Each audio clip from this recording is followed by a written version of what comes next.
This will have nothing to do with the coronavirus epidemic. This is going to be about the internet, which is interesting since I know nothing about that. Because I saw it recommended somewhere, and because I knew I needed some educating on the subject, I read a book entitled Magic and Loss: The Internet as Art.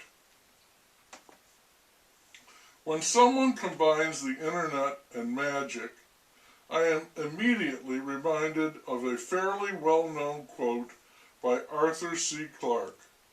Any sufficiently advanced technology is indistinguishable from magic. To repeat, any sufficiently advanced technology is indistinguishable from magic. This is very true for me. I still can't get over the way I feel every time I flick a wall switch or twist a tap on the sink. Radio and television, you've got to be kidding me. And the internet? She compares the internet to the Great Pyramids, as well as any momentous achievement in the history of civilization like fire and the wheel. And I would agree with that. The internet is stupendous, mind-boggling, but I do not think the internet is art. The author does. She calls the internet a massive and collective work of art. Massive and collective? You bet. Art? She calls the internet a masterpiece of human civilization. I don't know why she has to say human. Is there any other kind? Maybe. The internet is wondrous, but I don't think it is art. I disagreed with her a lot. She says Boston is the undefeated capital of learning and literacy. Sounds very pre-web to me. She says on-screen written language becomes purer somehow and more itself. Also headier, faster, and trickier, like thoughts. I think that's a tub of nonsense. Near the end of her book, she writes, "The internet suggests immortality." I couldn't disagree more. What the internet strongly suggests to me is infinity. It's an ever expanding universe.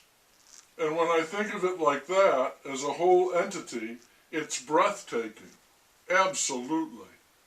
But it's not art. The blurbs on the back of the book refer to the author in nearly reverent terms. She herself puts herself in the company of Leslie Fiedler, Pauline Kael, Lester Bangs, Susan Sontag, and Marshall McLuhan as a cultural sage, an interpreter of an innovation and the popular culture it creates. Since she sees the internet as a work of art and an intimation of immortality, that is to say, godlike, she certainly has a lot to write about. Most of it is Greek, or really the opposite of Greek. What to call it? Cyber? To me. Many of the things she writes about I've not heard of, and the rest is stuff I don't use. But that's why I wanted to read the book, to learn a little about all of this new technology. Well, it's not new anymore. She writes, "To make sense of the new world we are living in, we need to consider a new aesthetics and associated morality." Really? A whole new morality because of Twitter and Facebook? I'd be surprised if that was true. But then, as she quotes Niels Bohr at the end of the book, they say it works even if you don't believe in it.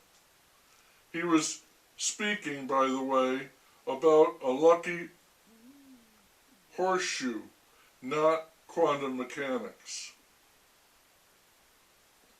She also writes, everything we do and think as human beings will be and is being shaped by new values. First of all, once again, I don't know why she says as human beings. Also, I'm not sure she's right. And if she is, what new values? I'd like to see an example or two. She provides none.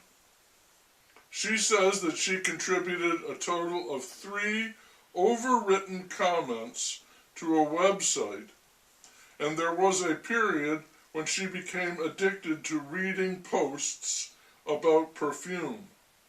She writes that writing about perfume tended to lead to mad flights of overwriting extravagant hymns and purple poetry that supplies almost no facts. I find this in her work.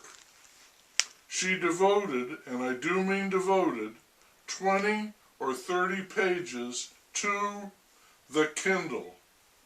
A single tidy sentence would have sufficed for me. She gushed and gushed. Reading her can be a moist experience over digital music and the visualizer. It reminded her of Steve Jobs, high on acid, conducting a field of wheat to the music of J.S. Bach. She couldn't get enough of that synesthesia, and yet she admits that the fidelity of the digital music is shallow. She also celebrates, as people attached to cell phones sometimes do, the peace and solitude of being offline, unconnected. Sometimes it's almost as if she thinks the internet cares. Now that's magic. Then she knows it does not. That's loss. In the final chapter, she reflected on her own evolving self, much as she had done with computers, video games, iPads, iPhones, and the web. She comes across as an honest, seeking, stumbling soul, and I admired her for it. I also owed her big time for steering me to a video of Wintley Phipps. I think the internet is an archive as well as a venue or platform, and it's a bazaar, a carnival, and a means of communication, but it's not art. Art can happen on it, though.